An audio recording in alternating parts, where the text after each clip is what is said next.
домакинство се распаѓа, работниците по фабриките штрајкуваат, фирмите се затварат, луѓе остануваат на улица, а градоначалникот Маријан Ристевски во длабок земски сон. Мерките за подобрување на економската ситуација и инвестицијската клима во Прилеп, кои беа промовирани од ВМРО ДПМН и градоначалникот Маријан Ристевски, се покажа како чисто промишување. Стратешки инвестиции нема, постојачите фирми одат под стечај, некои едва ја обезбедуваат средства за плата и нормално работење, а Маријан Ристевски и ВМРО ДПМН упорно ги цедат преку енормно високи нови даноци и за да се полни државниот буџет.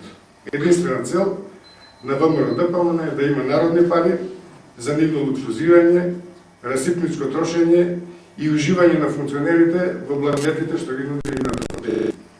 Прилеп е голема општина, серијен град со високообразовна институција од економски науки, на само 50 км од Европската Унија, а сепак многу далеко. Во суштина град со катастрофални економски резултати. Се тоа благодарение на патриотите како Ристевски и ВМРО ДПМН.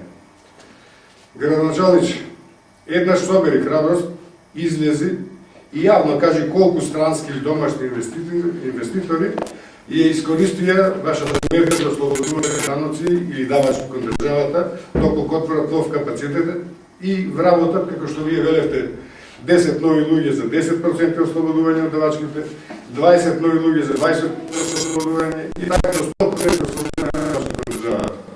Кажете барем една успешна мерка за локален економски развој која вие сте предложиле, а родила со плод. Ако вие немате храброст и сте посрамотен пред граѓаните на Прилеп, да си ние ќе го дадеме одговор. Нула.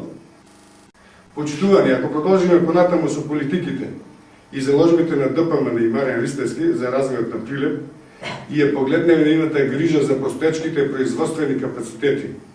Во нашата општина се покажува, например, работниците од Еврокомпозит, кои 100% е државна фирма, пред 2 дена штрајкуваа затоа што не ги добиле и онака ниските плати. Металец пред неколку месеци отиде во стечај, на улица остана 400 изработени. Ситуацијата во Тутовски комбинат е катастрофална. И во континуитет, фирмата наместо да произведува цигари, произведува загуби. И никој не знае иднината на ова некојаш водешка компанија од Прилеп, а да не забораваме дека таму државата е собственик со над 70% од капиталот.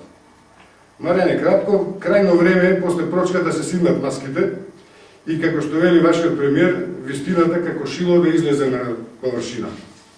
Да, вие гранчанче сте добар во хортикултурно вредување на градот, но немате капацитет за да изменаџирате со постоечките економски и општествени проблеми.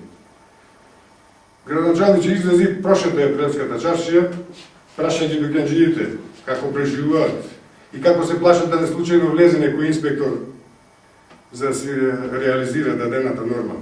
Посети ги пазарџиите, праша ги како им оди пазарот, што им фали и како да им помогнеш. Единствено ве бидува за пред камера.